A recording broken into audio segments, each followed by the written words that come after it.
चलिए स्टार्ट करते हैं। जैसे कि मैं बता दूं कि आपका ये एनसीईआरटी है। एनसीईआरटी का जो चैप्टर है 6 क्लास, और 6 क्लास का आपका ये 5वां चैप्टर है, जिसका नाम है पृथ्वी के प्रमुख परिमंडल।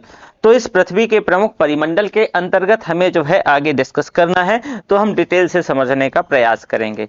देखो कि जैसे कि मैं आपको यहाँ पर बता दूं कि ये 6 की एनसीईआरटी है, और यहाँ पर जो है बहुत चीजें जो है आसान भाषा में समझाने का प्रयास किया गया है। और ये आपके सभी एग्जाम के लिए, खास करके हमारा टारगेट जो है सीटेट का एग्जाम है, तो उस इसमें जो है मैं अभी पिछले कुछ चैप्टर में चीजें ज्यादा भी हो रही थी, तो बच्चों ने कहा कि सर बस जो है जो एनसीईआरटी में है उतना ही करना है। तो चलो ठीक है, स्टार्ट करते हैं। देखो भाई, देखो क्या है कि जो आपके चैप्टर का नाम है पृथ्वी के प्रमुख परिमंडल। तो यहाँ पर एक कहानी है कि आपको जैसे कि बताया जा चुका है, ऑलरेडी मैंने पढ़ाया है कि जो आपका पृथ्वी है एक ऐसा ग्रह है जिसमें जीवन संभव है। मान लो पृथ्वी में यूनिवर्स के अंतर्गत जितने भी अभी तक पाए गए ग्रह हैं, खोजे गए ग्रह हैं, पृथ्वी के अलावा ऐसा कोई ग्रह नहीं है जहां जीवन संभव हो। क्यों? पृथ्वी में जीवन को जीने योग्य दशाएं उपलब्ध हैं। जैसे कि भाई पृथ्वी, भूमि है, जल है, हवा है, तो हवा, पानी, ये सारी चीज पृथ्वी में उपलब्ध है। तो इस वजह से जीवन जीने की जो आवश्यक दशाएं हैं, जो आवश्यक तत्व हैं, वो पृथ्वी में मौजूद हैं। और यही वजह है कि पृथ्वी में जीवन क्या है भाई? जीवन संभव है। अब जैसे अगर हम बात करें कि पृथ्वी की जो सतह है, जिसमें से पृथ्वी की सतह पे जिसमें पर्यावरण के 3 जो महत्वपूर्ण कंपोनेंट आपस में मिलते जुलते हैं और एक दूसरे को क्या करते हैं भाई? प्रभावित करते हैं। तो पृथ्वी का जो ठोस भाग है जिस पर हम रहते हैं उसको भूमंडल कहते हैं। जो पृथ्वी का ठोस भाग है उसको हम क्या कहते हैं? उसको भूमंडल कहते हैं। अब गैस की जो परतें हैं जो पृथ्वी को चारों ओर जो है घेरे हुई हैं, जो पृथ्वी के ऊपर, जैसे आप ये कह लो कि भैया ये पृथ्वी है, पृथ्वी का जो ये ऊपरी वाला भाग है ये आपका क्या है? भूमंडल है। क्या है? भूमंडल है। अब इस भूमंडल को इसकी जो गैसेस की चारों तरफ से जो है परतें क्या हुआ है भाई? घेरे हुए हैं। चारों तरफ से परतें घेरे हुए हैं। तो जो परतें चारों तरफ से जो घेरे हुए हैं, इन्हीं को क्या कहते हैं? इन्हीं को वायुमंडल कहते हैं। यानी पृथ्वी को चारों ओर से जो परतें जो है घेरे हुए हैं, वायु जो है, उसी को वायुमंडल कहते हैं। यहां पर आप देखोगे कि बहुत सारी जो गैसेस हैं, लेकिन जो मेजर गैसेस हैं वो आपकी ऑक्सीजन, नाइट्रोजन और कार्बन डाइऑक्साइड है। ऐसा नहीं है कि मात्र 3 ही गैसेस हैं, इसके अलावा यहां पर जो है और भी गैसेस हैं।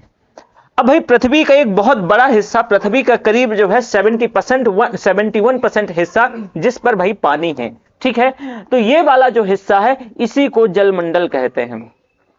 इसी को क्या कहते हैं? इसी को जलमंडल कहते हैं। इसी को जलमंडल कहते हैं। अब भाई जलमंडल के जो जल की सभी जो अवस्थाएं हैं वो पृथ्वी पे मौजूद हैं। यानी जलमंडल के अंतर्गत जितनी भी अवस्थाएं हैं वो पृथ्वी पर क्या है? मौजूद हैं। चाहे वो जो है जलमंडल के अंतर्गत जो भाई जल की जो 3 क्या है? अवस्थाएं हैं। ठोस रूप में भाई बर्फ है, ठोस रूप में बर्फ है, द्रव रूप में जो है, ठोस रूप में क्या है? बर्फ है। और जो द्रव रूप होता है भाई, जो द्रव होता है, द्रव में आपको जो है पानी मिल जाएगा और आपका गैस फॉर्म में क्या हो जाएगा? जलवाष्प हो जाएगा, जलवाष्प। तो ये पृथ्वी के अंतर्गत जो पृथ्वी के अंतर्गत आप ये कह सकते हो कि जो जलमंडल वाला हिस्सा है, जलमंडल में जल की तीनों अवस्थाएं उपलब्ध हैं। अब जो तीसरा आता है यानी जीवमंडल। तो जीवमंडल एक सीमित क्षेत्र है जहां पर स्थल, जल और हवा तीनों का सम्मिश्रण एक साथ मिलता है और यहां पर सभी प्रकार के जो है जीवन योग्य दशाएं पाई जाती हैं। इसी को हम क्या कहते हैं? इसी को भाई जीवमंडल कह देते हैं। इसी को क्या कहते हैं? जीवमंडल कह देते हैं। वापस से सुनो, मैं थोड़ा सा आपको इसको और डिटेल से समझाने का प्रयास करूंगा कि भाई जो भूगोल में जो पृथ्वी का जो प्रमुख क्षेत्र है, जो परिमंडल है, ये एक जो है बेसिक कॉन्सेप्ट है, बुनियादी अवधारणा है। अब पृथ्वी का जो ठोस, जो कि हम स्थल मंडल कहते हैं, जो गैसीय है, जो कि जिसको हम वायुमंडल कहते हैं, जो तरल है जिसको हम जलमंडल कहते हैं, और उसके साथ साथ, एक मिनट, लाइट थोड़ा सा हम क्या कर लेते हैं? चालू कर लेते हैं। लाइट कम चालू है ना। तो इसके साथ आप देखोगे, चल अभी थोड़ा सा और बेहतर दिखने लगा होगा। तो जो वायुमंडल है, जो गैसीय है, जो तरल है, आपका जलमंडल है, और जो जीवमंडल है, ये अलग अलग नहीं है, मतलब इन्हीं का सम्मिश्रण भाग है, बल्कि एक दूसरे से आप कह सकते हो इंटरकनेक्टेड है। तो आप एक ऐसे कह सकते हो कि जो आपको पृथ्वी के जो है चार प्रमुख जो परिमंडल है, जो क्षेत्र हैं, वो चार प्रमुख क्षेत्र हैं। भूमंडल जी को जो कि लिथोस्फीयर है, वायुमंडल जो कि एटमॉस्फेयर है, जलमंडल जो कि हाइड्रोस्फीयर है, जीवमंडल जो कि बायोस्फीयर है। यानी आप ये ऐसा कह सकते हो कि भाई पृथ्वी के अंतर्गत जो पृथ्वी है, तो चार प्रमुख डोमेन हैं, चार प्रमुख परिमंडल हैं। तो पृथ्वी के चार प्रमुख डोमेन कौन कौन से हैं?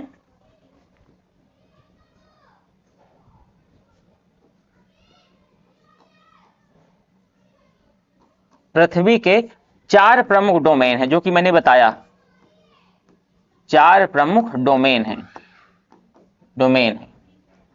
इन चार डोमेन की बात करें तो आपका स्थल मंडल है, स्थल मंडल है, जलमंडल है, जलमंडल है, वायुमंडल है, वायुमंडल है, और आपका इन तीनों का एक ऐसा भाग जो आपका जीवमंडल है।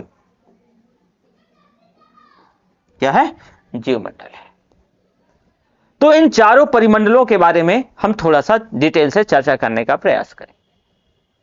जो भूमंडल है, लिथोस्फीयर, देखो भूमंडल या स्थल मंडल पृथ्वी का वो ठोस भाग है जिस पर हम लोग रहते हैं। यानी जो भूमंडल है, जो स्थल मंडल है, वो पृथ्वी का वो भाग है जिस पर हम लोग रहते हैं। पृथ्वी को, जो पृथ्वी है, ये भी कई लेयर पे बटी हुई है।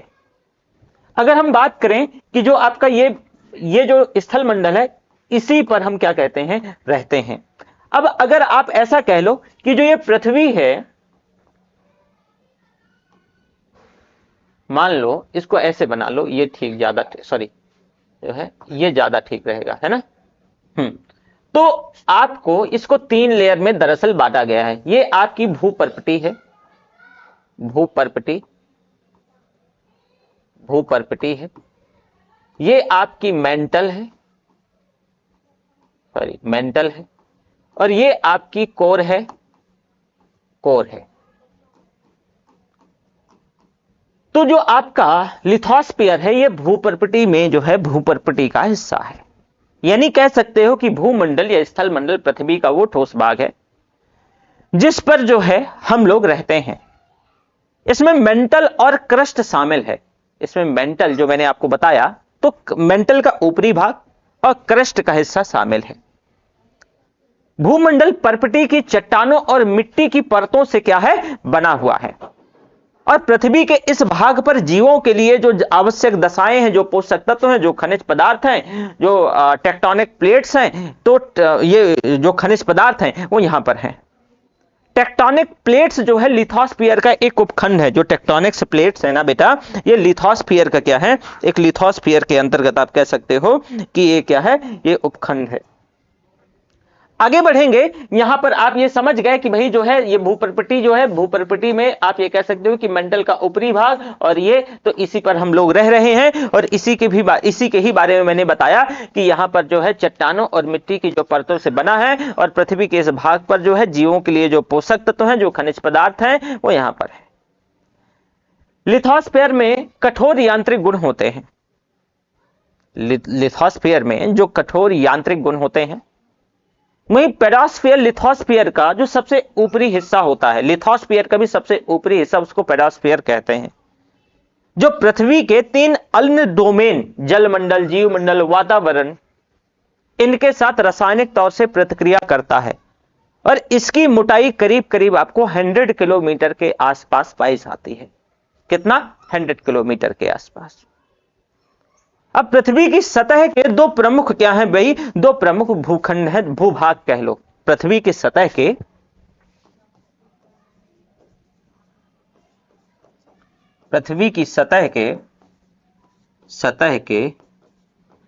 दो प्रमुख भूभाग हैं,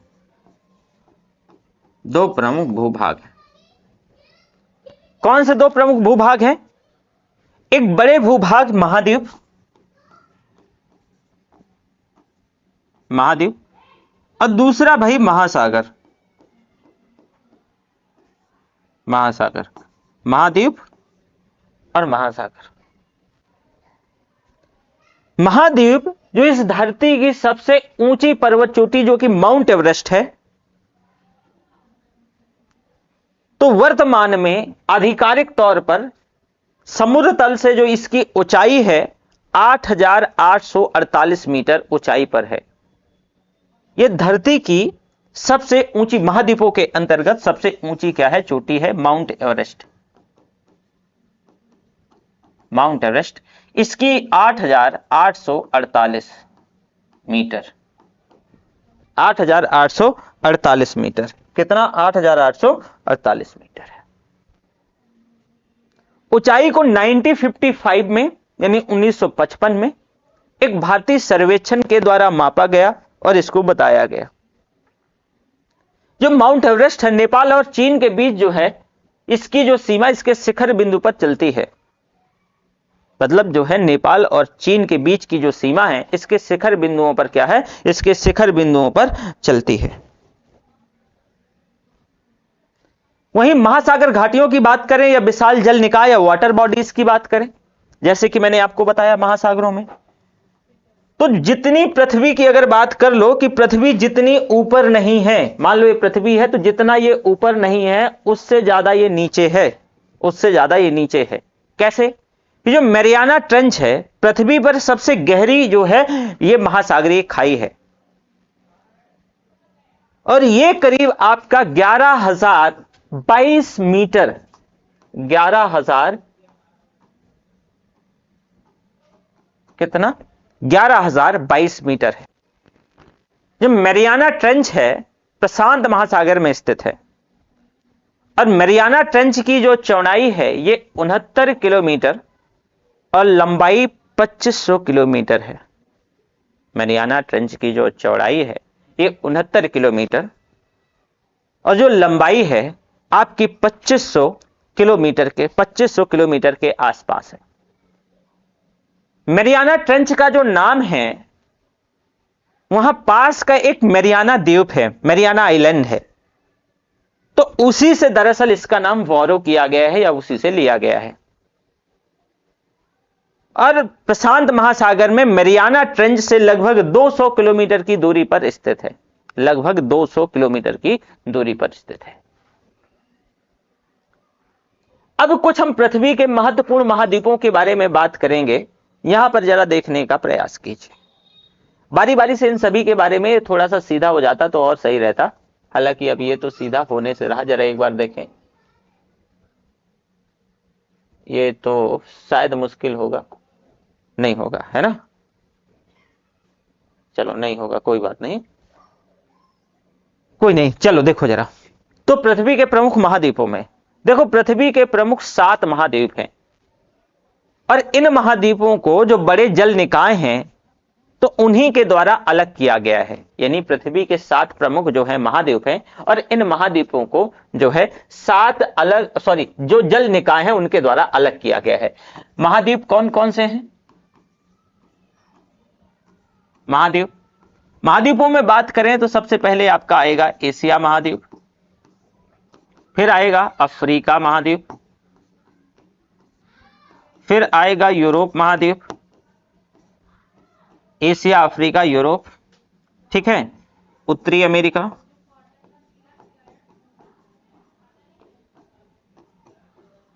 दक्षिणी अमेरिका, एशिया, अफ्रीका, यूरोप, उत्तरी अमेरिका, दक्षिणी अमेरिका, एंटार्क्टिका, या पहले ऑस्ट्रेलिया लिख लो, ऑस्ट्रेलिया और अंटार्कटिका, अंटार्कटिका, अंटार्कटिका। तो एशिया, अफ्रीका, यूरोप, उत्तरी अमेरिका, दक्षिणी अमेरिका, ऑस्ट्रेलिया, अंटार्कटिका, इन सभी महाद्वीपों को जो वाटर बॉडी है वो अलग करती है।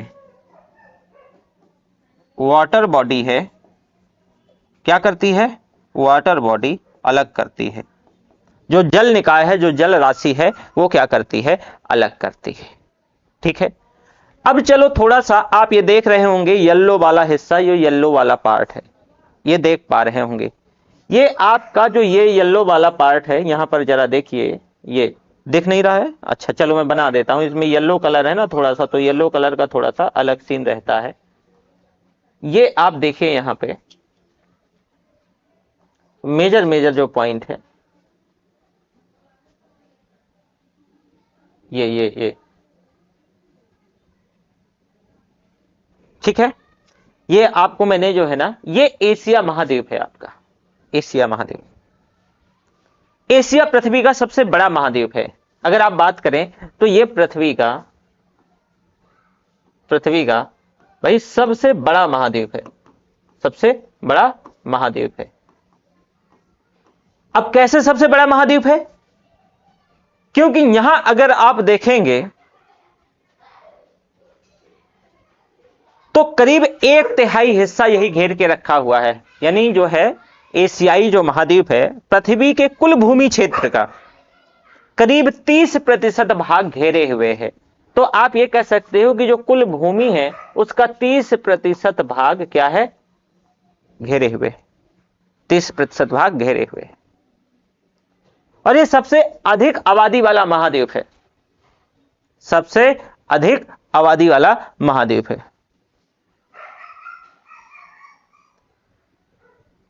करीब आज का जो कंडीशन है अगर हम बात करें तो इस महाद्वीप में करीब 62% आबादी एशिया महाद्वीप में है। दुनिया की करीब 62% आबादी आपको एशिया महाद्वीप में ही पाई जाती है। आप सोचो, पूछा जाएगा एरिया कितना है, दुनिया की भूमि का 1/3, पर आबादी कितनी है, 2/3 के आसपास। आप जरा सोचो। अब देखो यहीं से जब आप पॉवर्टी और ये सारी चीजें पढ़ना शुरू करोगे तो ये आपको समझ आएगा कि एरिया जो है उतना तो नहीं है भाई, 30% ही एरिया है, लेकिन आबादी दुनिया की कितनी है, 60% के आसपास। इसके दक्षिण में जो है हिंद महासागर है, आप ये देखो, इसके साउथ में, ये साउथ पड़ेगा। अब ऐसे देखना, ये थोड़ा सा मैप वैसा लगा है ना, तो साउथ में भाई दक्षिण में आपका क्या पड़ेगा, हिंद महासागर पड़ेगा।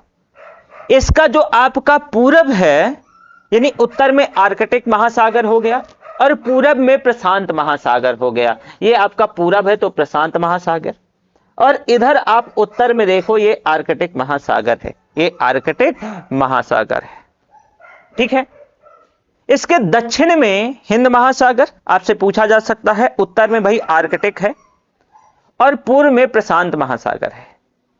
स्वेज नहर एशिया और अफ्रीका को क्या करती है, अलग करती है। यहां पर अगर आप देखेंगे तो ये आपका भाई क्या है, अफ्रीका है, ये वाला हिस्सा आपका अफ्रीका है। तो एशिया और अफ्रीका को जो स्वेज नहर है, एक मिनट बताता हूं, इसको कौन सा भाई, जो स्वेज नहर है, ये स्वेज नहर क्या करती है, अलग करती है।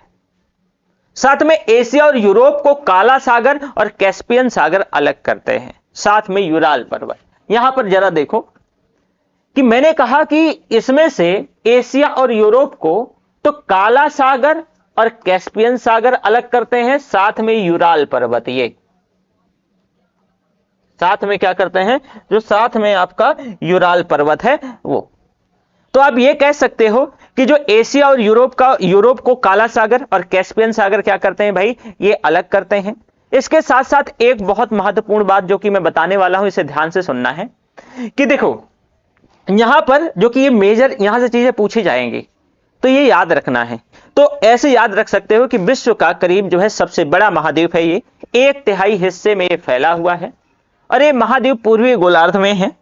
ठीक है, एक महत्वपूर्ण बात, अभी मैं पूर्वी गोलार्ध में आता हूं कि पूर्वी गोलार्ध का मतलब क्या है, यह भी पूछा जा सकता है। और एशिया के पश्चिम में यूराल पर्वत जो कि इसको यूरोप से क्या करता है, अलग करता है, जो कि आप ये देखिए ये एशिया के पश्चिम में है और ये यूरोप से अलग करता है यूराल पर्वत।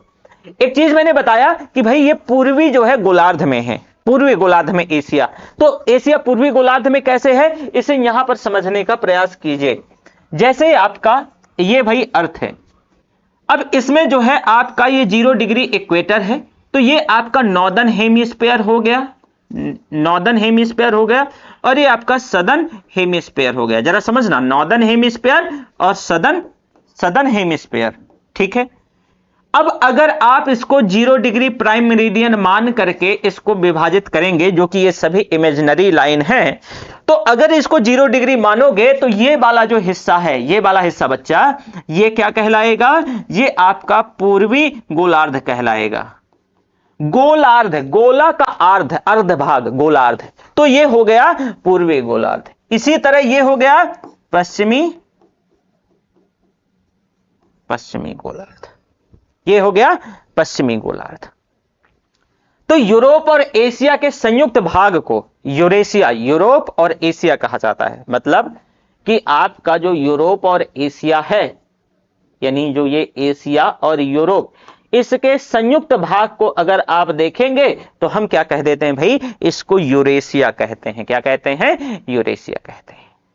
यहां तक आपने चीजें देखी, ये मैं मान के चलता हूं, यहां तक किसी भी बच्चे को किसी प्रकार से कोई डाउट नहीं होगा। एशिया के बारे में जो भी संभावनाएं थी वो आप क्या कर लिए? जान गए। इसके बाद थोड़ा सा और समझने का प्रयास करिए और अगले उस पे आते हैं, अफ्रीका कॉन्टिनेंट, अफ्रीका महाद्वीप पे। अफ्रीका जो महाद्वीप है, यह पृथ्वी का दूसरा सबसे बड़ा महाद्वीप है और अफ्रीका पृथ्वी के कुल भूमि क्षेत्र का करीब 20% हिस्सा कवर करता है। एशिया कितना कवर करता था? 30%। पर ये जो आप देख रहे हो अफ्रीका, ये 20% के आसपास हिस्सा क्या करता है भाई? 20% के आसपास हिस्सा कवर करता है। अब ये जो है दूसरी सबसे बड़ी आबादी वाला, ये जो है आबादी निवास करती है यहां पर, ये दूसरी सबसे बड़ा आबादी वाला कॉन्टिनेंट है, ये ध्यान रखिएगा। भूमध्य रेखा, कर्क रेखा, मकर रेखा अफ्रीका से होकर गुजरती है। अगर हम बात करें कि भाई ये पृथ्वी है, तो पृथ्वी में जो आपका ये 23.5 नॉर्दर्न ट्रॉपिक ऑफ कैंसर, जिसको हम कर्क रेखा कहते हैं, 0 डिग्री इक्वेटर जिसको हम भूमध्य रेखा कहते हैं, और जो है आपका ये 66.5 या सॉरी, हाँ आप कह लो इसको 23.5 कहो साउथ में, ये ट्रॉपिक ऑफ कैंसर हो गई। ये तीनों लाइन यानी कर्क रेखा और मकर रेखा और इक्वेटर विषुवत रेखा, ये तीनों जो है अफ्रीका से होके गुजरती हैं और तीनों लाइन जरा बनी है, जरा ध्यान से देखो। ये आपकी हो गई भाई जो है कर्क रेखा जो कि अफ्रीका से होके, और ये विषुवत रेखा जो है बीचों बीच अफ्रीका से होके गुजरती है। नीचे आप देखो कि जो मकर रेखा है ये भी, तो ये तीनों लाइन यानी जो है यहां पर जो है तीनों लाइन यानी भूमध्य रेखा, कर्क रेखा, मकर रेखा अफ्रीका से होके गुजरती हैं। यह एकमात्र ऐसा महाद्वीप है जिससे ये तीनों अक्षांश गुजरते हैं। इसके अलावा कोई महाद्वीप नहीं है। तो यहां से भी क्वेश्चन बनने की संभावना प्रबल है कि भाई अफ्रीका ऐसा महाद्वीप है जहां से तीनों लाइनें होके गुजरती हैं। ठीक है, बहुत बढ़िया। एक अफ्रीका के एक बड़ा हिस्सा उत्तरी गोलार्ध में है। आप देखो ना कि ये इक्वेटर है भाई, तो इक्वेटर के ऊपरी वाला हिस्सा हो गया उत्तरी गोलार्ध, तो एक बड़ा हिस्सा अफ्रीका का भाई कहां है? उत्तरी गोलार्ध में है, बहुत बड़ा हिस्सा। विश्व की जो सबसे लंबी नदी है नील, अफ्रीका में है। विश्व की सबसे लंबी नदी अफ्रीका में है और इसकी 2 प्रमुख सहायक नदियां हैं। इसकी 2 प्रमुख सहायक नदियां हैं जो कि ये नदियां गेरा देशों से होकर गुजरती हैं। ये नदियां गेरा देशों से होकर गुजरती हैं। यह अफ्रीका के दक्षिण में स्थित तंजानिया से बहती है। अफ्रीका के दक्षिण में स्थित जो तंजानिया है वहां से बहती है और अफ्रीका के उत्तर में स्थित जो है मिस्र तक जाती है। कहां तक? मिस्र तक जाती है। यह उत्तरी की ओर बहने वाली नदी है और लगभग जो है ये 6650 किलोमीटर लंबी है। वापस से सुनो, मैंने कहा कि विश्व की सबसे लंबी नदी जो नाइल रिवर है या नील नदी है, वो दरअसल इसी अफ्रीका में होके बहती है। इसकी बेटा 2 जो है ट्रिब्यूटरीज हैं जो सहायक नदियां भी हैं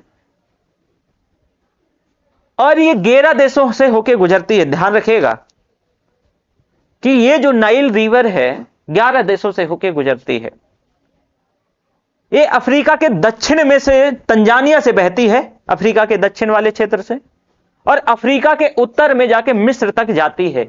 यहां से जो है ये तंजानिया से और ये मिस्र तक जाती है। ये उत्तर की ओर बहने वाली नदी है, ये भी ध्यान रखिएगा, ये उत्तर की ओर बहती है, साउथ से उत्तर की ओर। इसकी लंबाई करीब 6650 किलोमीटर लंबी है। दूसरा इंपॉर्टेंट फैक्ट यह है कि पृथ्वी का सबसे बड़ा गर्म जो मरुस्थल है, सहारा मरुस्थल, वो भी अफ्रीका में है। यानी पृथ्वी का सबसे जो गर्म मरुस्थल सहारा मरुस्थल है वो अफ्रीका में ही है। यह पश्चिम में अटलांटिक महासागर से पूर्व में स्थित लाल सागर तक फैला हुआ है। पूर्व में स्थित लाल सागर तक फैला हुआ है। सहारा रेगिस्तान अफ्रीकी महाद्वीप के एक बड़े हिस्से को कवर करता है। जो सहारा रेगिस्तान है अफ्रीकी महाद्वीप के एक बड़े हिस्से को क्या करता है, कवर करता है। और भूमध्य सागर सहारा रेगिस्तान के जो है उत्तर में है। जो भूमध्य सागर है इस सहारा रेगिस्तान के उत्तर में। तो इसमें इंपॉर्टेंट बात क्या क्या याद रखना है कि यही एक ऐसा महाद्वीप है जिससे होकर के कर्क, विषुवत और मकर तीनों रेखाएं गुजरती हैं। सहारा का रेगिस्तान विश्व का सबसे बड़ा गर्म रेगिस्तान जो है अफ्रीका में ही है। और विश्व का सबसे लंबी नदी नाइल रिवर जो है यहीं से होकर के गुजरती है। जो नील नदी है यहीं से होकर गुजरती है। तो ये तो आप जान गए। इसके बाद आते हैं आपका अगला जो है कॉन्टिनेंट, जिसको हम कहते हैं यूरोप।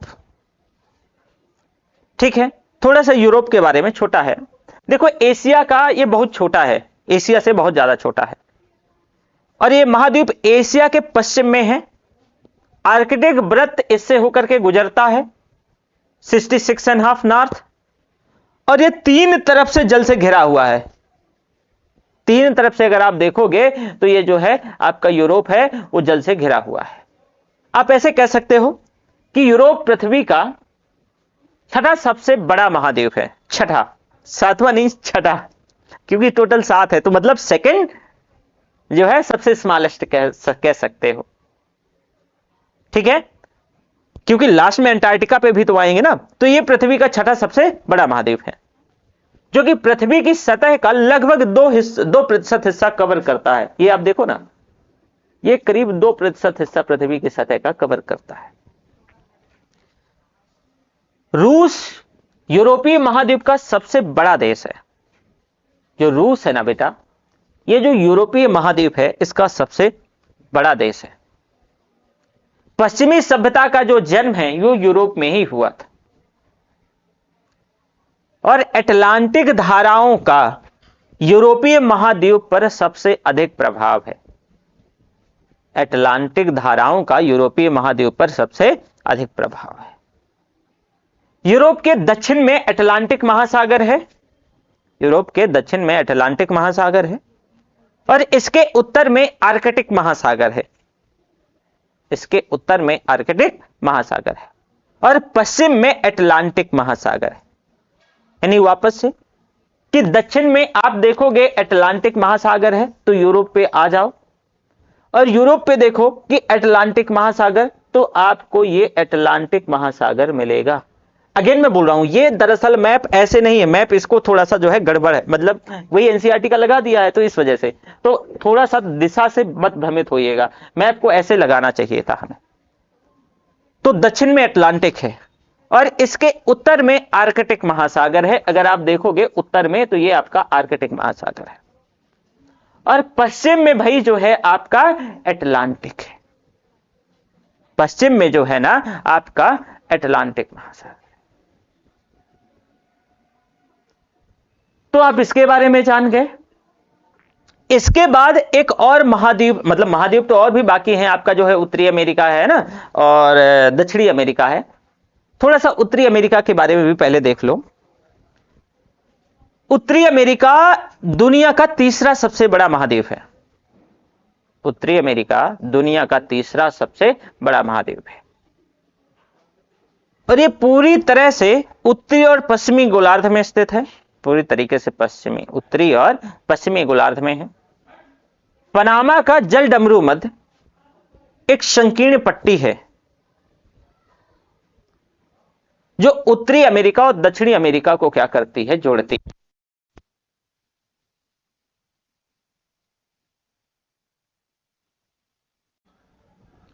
तो चलो आगे जो है चलते हैं। एक्चुअल में जो है लाइट चली गई थी तो ये वीडियो 2 बार जुड़ जाएगा। खैर, उत्तरी अमेरिका, तो उत्तरी अमेरिका में चलो हम उत्तरी अमेरिका पढ़ना था, ये आप देख पा रहे होंगे, ये है उत्तरी अमेरिका। भाई उत्तरी अमेरिका दुनिया का तीसरा सबसे बड़ा महाद्वीप है, दुनिया का ये तीसरा सबसे बड़ा महाद्वीप है और ये पूरी तरीके से उत्तरी और पश्चिमी गोलार्ध में है। प्लीज नोटिस दिस पॉइंट, पूरी तरीके से ये पश्चिमी और उत्तरी गोलार्ध में है, पश्चिमी और उत्तरी गोलार्ध में।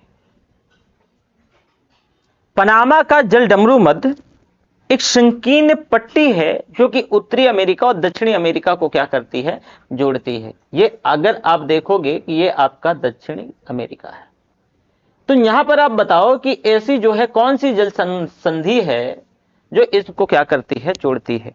तो इनको जोड़ने वाली जो पनामा जल डमरू मध्य है। ये महाद्वीप 3 महासागर, अटलांटिक महासागर, प्रशांत महासागर और आर्कटिक महासागर से घिरा हुआ है। ये 3 जगह से घिरा हुआ है।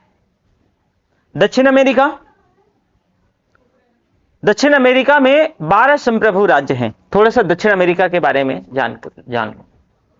तो इसमें जो है 12 संप्रभु राज्य हैं।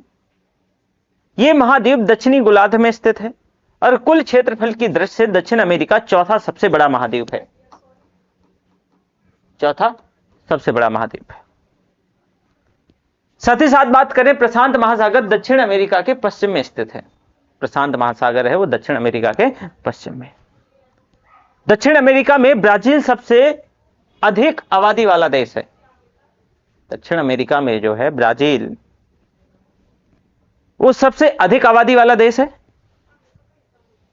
एंडीज पर्वत दुनिया की सबसे लंबी जल पर्वत श्रृंखला है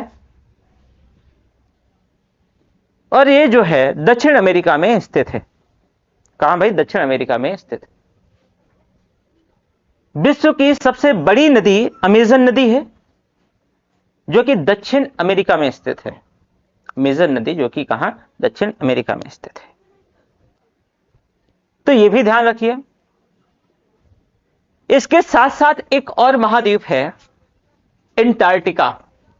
ये आप देखिए एंटार्क्टिका महाद्वीप को, ये जो एंटार्क्टिका महाद्वीप है, अगर इसके बारे में कहें तो एंटार्क्टिका एक बहुत विशाल महाद्वीप है। ये पूरी तरह से दक्षिणी गोलार्ध में है।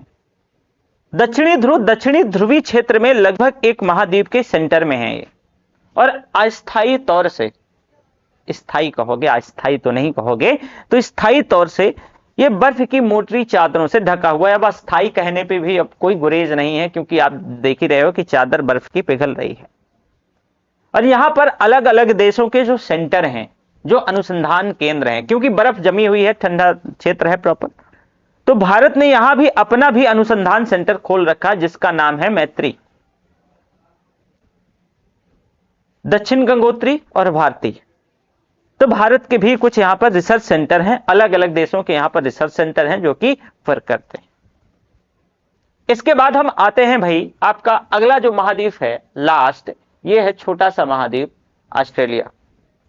ये जो छोटा सा महाद्वीप ऑस्ट्रेलिया है ना, ये ऑस्ट्रेलिया सबसे छोटा महाद्वीप है जो कि पूरी तरीके से दक्षिणी गोलार्ध में है और ये चारों तरफ से भाई महासागरों से घिरा हुआ है, समुद्र से घिरा हुआ है। और यही वजह है कि इसको द्वीपीय महाद्वीप कहते हैं, क्योंकि जो समुद्र से चारों तरफ से घिरा हो तो भाई द्वीपीय महाद्वीप कहलाएगा। क्या कहलाएगा? द्वीपीय महाद्वीप कहलाएगा। तो मैं ये मान के चलता हूं कि यहां तक किसी भी बच्चे को कोई डाउट नहीं होगा। आपने उत्तरी अमेरिका के भी बारे में जाना कि भाई जो है उत्तरी अमेरिका क्या है।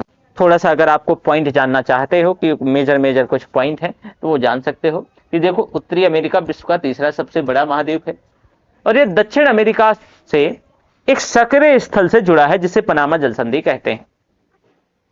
वहीं ये महाद्वीप पूरी तरीके से उत्तरी और दक्षिणी गोलार्ध में है और ये 3 महासागरों से घिरा हुआ है। ये 3 महासागरों से घिरा हुआ है। उत्तर प्रशांत महासागर, उत्तर अटलांटिक महासागर और कैरेबियन सी। क्या भाई? Caribbean sea. इसके बाद दक्षिण अमेरिका। दक्षिण अमेरिका का ज्यादातर भाग भाग जो है दक्षिणी गोलार्ध में है। इसके पूरब और पश्चिम में 2 महासागर स्थित है। इसके पूरब और पश्चिम में 2 महासागर है। दक्षिण अमेरिका में विश्व की सबसे बड़ी नदी अमेजन नदी बहती है, विश्व की सबसे बड़ी नदी है, तो यह भी ध्यान रखिएगा। अंटार्कटिका में मेजर पॉइंट यह है कि अंटार्कटिका जो है एक बहुत बड़ा महाद्वीप है जो कि दक्षिणी गोलार्ध में है और दक्षिण ध्रुव इस महाद्वीप के मध्य में स्थित है। अब चूंकि ये दक्षिण ध्रुव क्षेत्र में स्थित है इसलिए ये हमेशा मोटी बर्फ की परतों से ढका रहता है। बहुत से देशों के जो रिसर्च सेंटर, जो शोध केंद्र है वो यहीं पर है और भारत का भी जो शोध केंद्र है जिसका नाम मैत्री और गंगोत्री, दक्षिण गंगोत्री, वो यहीं पर है। कुछ यूरोप में जो मेजर पॉइंट ध्यान रखना कि यूरोप एशिया से बहुत छोटा है और एशिया के पश्चिम में है। आर्कटिक वृत्त इससे होकर गुजरती है और ये 3 तरफ से जल से घिरा हुआ है। वहीं ऑस्ट्रेलिया की बात करें, इस मेजर पॉइंट ध्यान रखने वाली बात यह है कि विश्व का सबसे छोटा महाद्वीप है जो कि पूरी तरीके से जो है ये दक्षिणी गोलार्ध में है और इसे द्वीपीय महाद्वीप कहते हैं। इसको क्या कहते हैं भाई? इसको द्वीपीय महाद्वीप कहते हैं। क्यों? क्योंकि चारों तरफ से जल से घिरा हुआ है। इसके बाद अब आते हैं भाई जलमंडल में। तो सबसे पहले आते हैं कि पृथ्वी के प्रमुख क्षेत्रों में, वायुमंडल पहले फल लेते हैं, फिर जलमंडल लास्ट में पढ़े।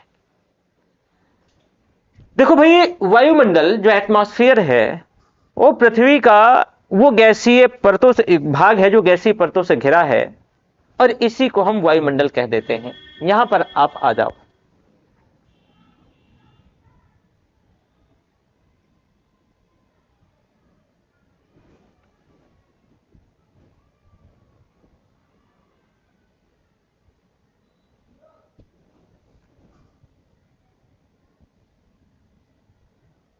यहां पे आओ।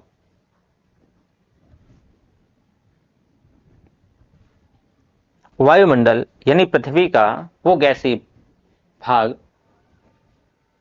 जो गैसीय परतों से घिरा है, इसी को हम वायुमंडल कहते हैं। अब वायुमंडल के फैलाव की जो दूरी का ठीक ठाक अनुमान लगाना बहुत मुश्किल है कि आप एग्जैक्टली अनुमान नहीं लगा सकते,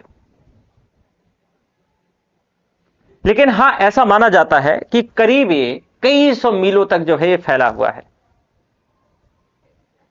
जो वायुमंडल का सबसे निचला भाग है आप देख पा रहे होंगे क्षोभ मंडल, ये करीब 4 से 8 मील तक फैला हुआ है। इसमें क्षोभ मंडल, समताप मंडल, मध्य मंडल और आयन मंडल होता है। समताप मंडल के बीच के भाग को क्षोभ सीमा कहते हैं और समताप मंडल और मध्य मंडल के बीच के हिस्से को समताप जो है सीमा से बटा हुआ है।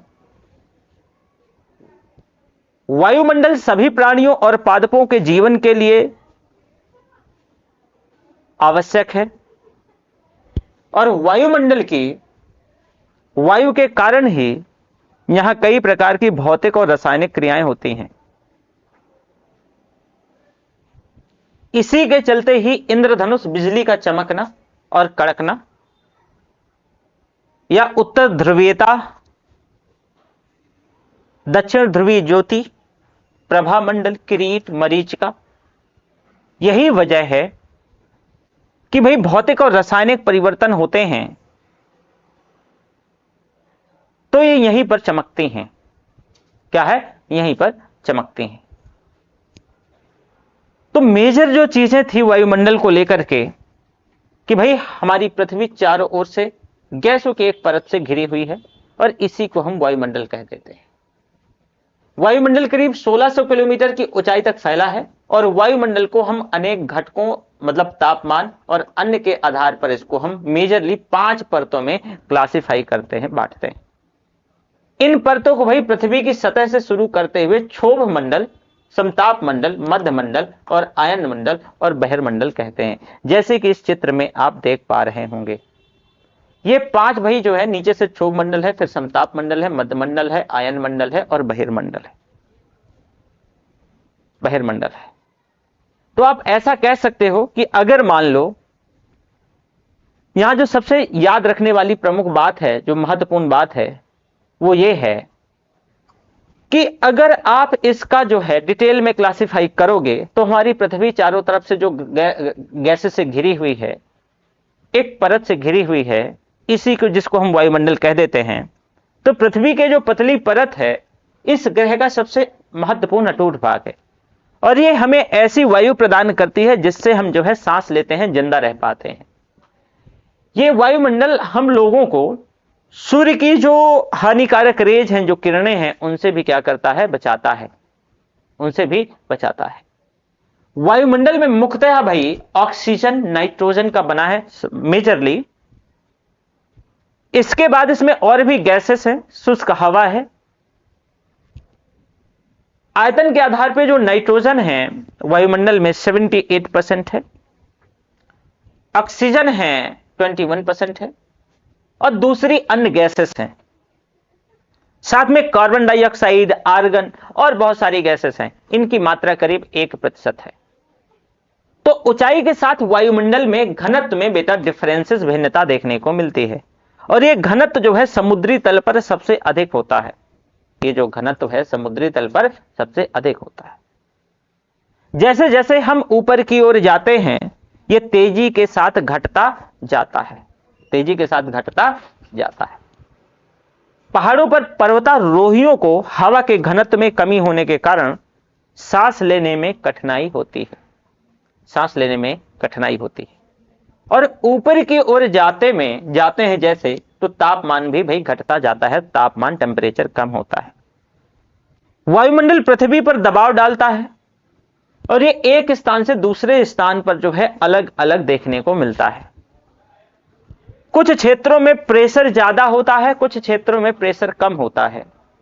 तो जो हाई प्रेशर से लो प्रेशर की ओर जो पवनें हैं वो गतिशील होती हैं। पवनें जो है क्या करती हैं, हाई प्रेशर से लो प्रेशर की ओर जाती हैं। जैसे कि मैंने अभी आपको बताया कि वायुमंडल का जो फैलाव है वो करीब जो है 1600 किलोमीटर की ऊंचाई तक फैला है, और वायुमंडल को जो है अनेक जो है वायुमंडल के जो कंपोनेंट है, घटक है, तापमान है या उनके अन्य आधार हैं, उसके आधार पर हम जो है इसको कई लेयर में क्लासिफाई करते हैं।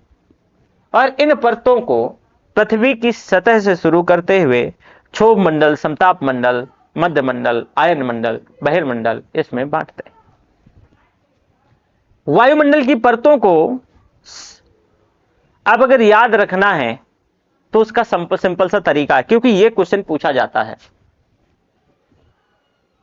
अगर मान लो कि परतें ऑर्डर से याद रखनी है तो इसका क्या है, एक ट्रिक है।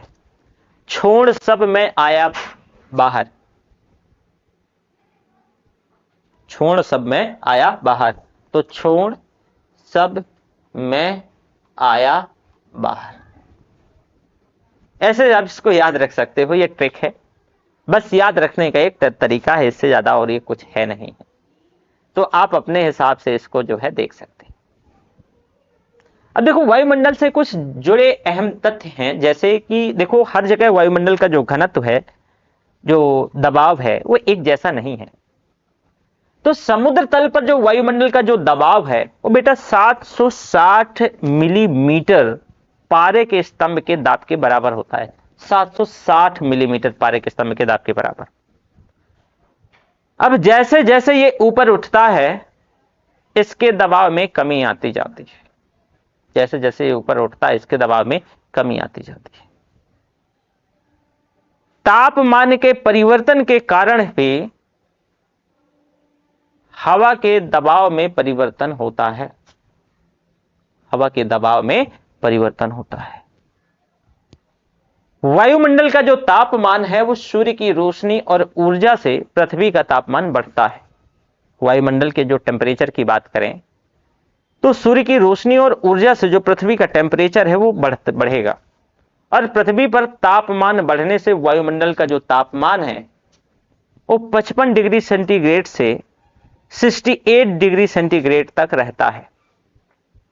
वायुमंडल के टेम्परेचर की बात कर रहा हूं, -50 से, -50 की बात कर रहा हूं, -50 से और 68 डिग्री के आसपास था। यहां पर कुछ मंडल हैं। आयन मंडल के बारे में थोड़ा बताना जरूरी है, क्वेश्चन यहां से बनता है। देखो, पृथ्वी के करीब 100 किलोमीटर के ऊपर, जब आप नीचे से 100 किलोमीटर ऊपर चढ़ जाते हो, तो यहां पर परावैंगनी किरणें ऑक्सीजन के साथ जो है, उनके साथ जो है क्या करती हैं, उनके अणु आयन जो है ये रिएक्शन करते हैं, आयनों में बदल जाते हैं और परमाणु इलेक्ट्रॉनों में चेंज हो जाते हैं, जिससे आयन मंडल बनता है। और रात के समय में आयन एक बार पुनः अणु और परमाणु में बदल जाते हैं, अणु और परमाणु में बदल जाते हैं। ये जो प्रक्रिया चलती रहती है, जिससे रात में प्रकाश के जो वर्णपट में हरी और लाल रेखाएं देखने को मिलती हैं, हरी और लाल रेखाएं देखने को मिलती हैं। तो आपने वायुमंडल के भी बारे में देख लिया। अब थोड़ा सा आ जाओ जलमंडल।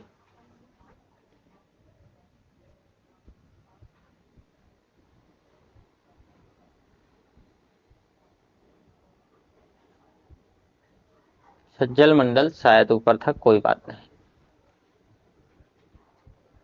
चलो देखो, जलमंडल जो हाइड्रोस्फीयर है, वो पानी पृथ्वी की सतह के एक बहुत बड़े भाग को कवर करता है और इस क्षेत्र को हम जलमंडल कहते हैं। जलमंडल का अर्थ पृथ्वी की सतह पर पाई जाने वाली जल परतों से है। इसमें महासागर, झीलें, नदियां, साथ साथ अन्य जलाशय भी शामिल होते हैं।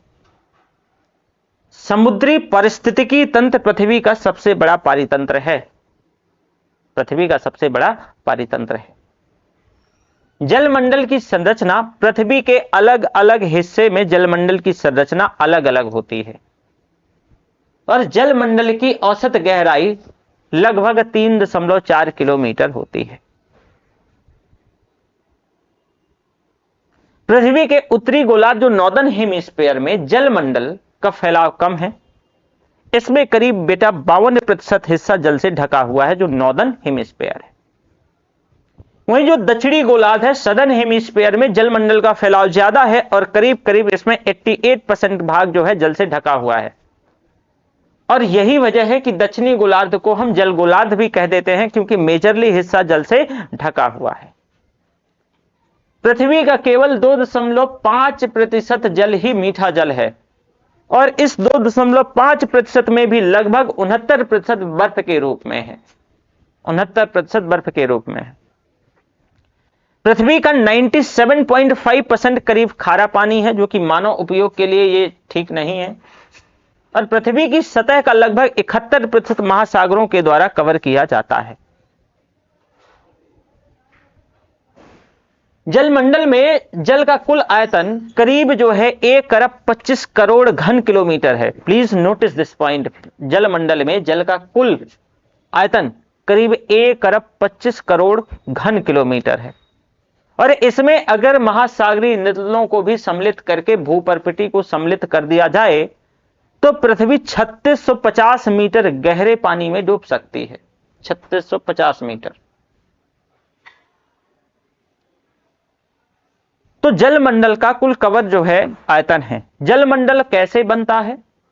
तो पृथ्वी के महासागर की ऊष्मा धारण करने की क्षमता बहुत अधिक होती है। इससे गर्मी के दिनों में तापमान को कम कर देते हैं, वहीं सर्दियों में ठंड को भी कम कर देते हैं। सूर्य की किरणों के पृथ्वी की सतह तक पहुंचने से इसके तापमान का करीब चौथाई भाग महासागरीय जल को वाष्पीकृत कर देता है और इससे हर साल करीब 33 करोड़ घन किलोमीटर समुद्री जल वाष्प के तौर पे वायुमंडल में पहुंच जाता है, जो वर्षा के रूप में वापस धरती और समुद्र में आ जाता है। तो इस तरह जो है सूर्य, वायुमंडल और जलमंडल मिलकर के पृथ्वी के मौसम को गतिशील बनाते रहते हैं। जल का वाष्पीकरण होगा कैसे कि भाई सूरज की किरणों से झीलों, नदियों, महासागरों का जल गर्म हो जाएगा और जब गर्म होकर के वाष्प के तौर पे वाष्प बन जाएगा और गर्मी के कारण पृथ्वी के जो पानी के वाष्प में बदलने की इस प्रक्रिया को हम वाष्पीकरण कहते हैं। इससे पानी के जो कण है वायुमंडल की निचली सतह पर पहुंचता है और पृथ्वी के वायुमंडल को जलमंडल से ही आर्द्रता होती है, जिससे बादलों का निर्माण और वर्षा होती है। इसी से बादलों का निर्माण और वर्षा होती है। तो इस तरीके से कह सकते हो कि नदियों और समुद्रों का जल पुनः धरती पर आ जाता है और स्थल मंडल से वायुमंडल और वायुमंडल से पुनः जलमंडल तक जो होने वाले जल के संचरण को ही हम फिर जल चक्र कहते हैं। क्या कहते हैं? जल चक्र कहते हैं। इस पूरी प्रक्रिया में पृथ्वी पर जल का जो आयतन है वो नहीं घटता है, बस उसका बेटा रूप बदल रहा है, आयतन नहीं घट रहा है। जो समुद्री जल है वो स्थिर नहीं रहता है, इसमें गति बनी रहती है, समुद्री लहरें आती हैं, भाई ज्वार भाटा उठाए धाराएं उठती रहती हैं, जिससे जलमंडल की जो गति, 3 गतियां मानी गई हैं। जलमंडल जो है ना, मतलब आप 3 गतियां माना जाता है। समुद्र में हवा के कारण लहरें बनती हैं और इससे ऊंची लहरें उत्पन्न होती हैं और ये कभी कभी जो है ना सुनामी का भी रूप ले लेती हैं, आपने सुना होगा। जलमंडल का महत्व क्या है कि धरती पर जीव का अस्तित्व बनाए रखने के लिए जलमंडल का सबसे बड़ा योगदान है भाई। और जलमंडल में बहुत सारे असंख्य जो जीव जंतु हैं निवास करते हैं। साथ ही इसमें इंसानों का एक प्रमुख आहार जो कि मछली आप खूब खाते हो वो भी यहीं पर पाया जाता है। और इन सब चीजों के साथ जलमंडल से जो है बहुत प्रकार के तेल, मूंगे, मोती, हीरे जो है खनिज देखने को मिलते हैं। इंसान ने महासागरों में ही यातायात के जो है सस्ते साधन के तौर पे जलमार्ग भी विकसित किए हैं, जिनसे खूब माल ढुलाई और बेहद जो है सस्ते पे सारी चीज काम कर पा रहे हैं। जलमंडल पृथ्वी की जो है जलवायु को भी जो है एक सामान्य बनाए हुए है और ज्वार भाटा से जल विद्युत भी पैदा कर लेते हैं लोग, जैसे कि उत्तरी अटलांटिक व्यापारिक मार्ग और स्वेज नहर मार्ग अंतरराष्ट्रीय व्यापार की दृष्टि से भाई बहुत महत्वपूर्ण है। तो आप ये भी कह सकते हो कि जलमंडल को आप ये कह सकते हो कि भाई प्रॉपरली लोग जो है एक परिवहन के साधन के तौर पे भी विकसित कर रहे हैं। ठीक है। अब पृथ्वी की सतह में कुल क्षेत्रफल का करीब 71% हिस्सा जलीय परत का विस्तार है और इसीलिए पृथ्वी को जलीय ग्रह भी कहा जाता है। यही वजह है कि पृथ्वी को जलीय ग्रह कहते हैं। जीवमंडल बायोस्फीयर ये संकीर्ण क्षेत्र है जहां भूमि, जल और वायु एक साथ पाए जाते हैं। ये संकीर्ण क्षेत्र है जहां पर भूमि, जल, वायु एक साथ पाए जाते हैं। पृथ्वी की क्या सतह की अगर बात करें कि पृथ्वी की सतह क्या होती है, तो जमीन के ऊपरी हिस्से को जो मुख्यतः मिट्टी की परत और चट्टानों से बना है, जो कि ऑलरेडी आपसे डिस्कस किया हूं मैं, तो वह पृथ्वी की सतह है। कई बार जैसे कि कुछ बच्चों का क्वेश्चन रहता है कि सतह किसे कहेंगे, और इसको 2 भागों में बांट सकते हो। पहला भूभाग जिसको महाद्वीपों के तौर पे जानते हो और एक बहुत बड़ा स्थलीय भाग है, दूसरा महासागरीय बेसन जिसमें से बड़े जलाशय शामिल होते हैं। पृथ्वी के महासागरों के बारे में हमने डिटेल से डिस्कस किया। अच्छा, पृथ्वी के महासागर अभी रह गए हैं, है ना, इनमें जो है देख लेते हैं।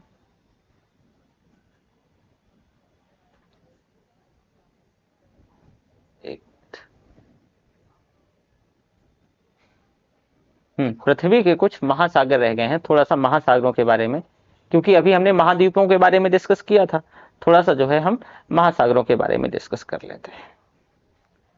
ठीक है, चलो देखो, पृथ्वी जो है, पृथ्वी पर हिंद महासागर, प्रशांत महासागर, आर्कटिक महासागर, अटलांटिक महासागर, एंटार्क्टिका महासागर, ये सभी महासागर आपस में एक दूसरे से जुड़े हुए हैं।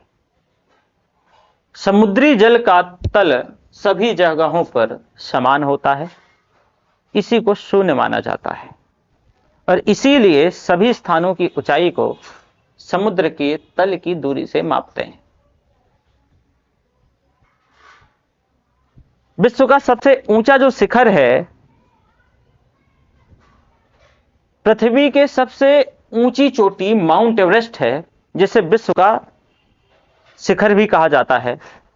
और समुद्र तल से इसकी जो ऊंचाई है करीब 8,848 मीटर है। विश्व का सबसे गहरा भाग मेरियाना ट्रेंच के बारे में ऑलरेडी बताया कि इसकी जो मतलब ये नीचे जो ढलान है करीब आपका 11,3400 मीटर के आसपास है। धरती के महासागरों को अगर उनके आकार के क्रम में बात करें तो सबसे बड़ा महासागर है प्रशांत महासागर, और ये आकार में लगभग गोलाकार है। एशिया, ऑस्ट्रेलिया, उत्तरी अमेरिका और दक्षिणी अमेरिका इसे घेरे हुए है। वहीं अटलांटिक महासागर की बात करें तो यह दुनिया का दूसरा सबसे बड़ा महासागर है और ये एस आकार में है। यहां पर वापस से आप आ जाओ महासागरों पे, अगर हमें जानना है यहां पे आओ, इसी पे देखो। प्रशांत को अगर आप देखोगे, ये जो प्रशांत महासागर है तो ये आकार में लगभग गोलाकार है। एशिया, ऑस्ट्रेलिया, उत्तरी अमेरिका, दक्षिणी अमेरिका इसे घेरे हुए। अटलांटिक महासागर ये दुनिया का दूसरा सबसे बड़ा महासागर है। ये एस आकार का है और ये पश्चिम की ओर उत्तर और दक्षिण अमेरिका और पूर्वी यूरोप और अफ्रीका से घिरा हुआ है। हिंद महासागर की बात करें तो एक ऐसा जो है ये एकमात्र ऐसा महासागर है जिसका नाम किसी देश यानी कि जो है भारत के नाम पर रखा गया है, और इसका जो आकार है लगभग जो है ट्रायंगुलर है, त्रिभुजाकार है। उत्तर में ये जो है एशिया से, पश्चिम में अफ्रीका से और पूर्व में ऑस्ट्रेलिया से घिरा हुआ है। वहीं दक्षिणी महासागर की बात करें तो ये अंटार्कटिका महाद्वीप को घेरे हुए है। आर्कटिक महासागर की बात करें तो ये आर्कटिक सर्कल के भीतर स्थित है और उत्तरी ध्रुव को घेरे हुए है। बेरिंग जलडमरू मध्य उथले पानी का एक संकीर्ण खंड है, इसे प्रशांत महासागर से जोड़ता है।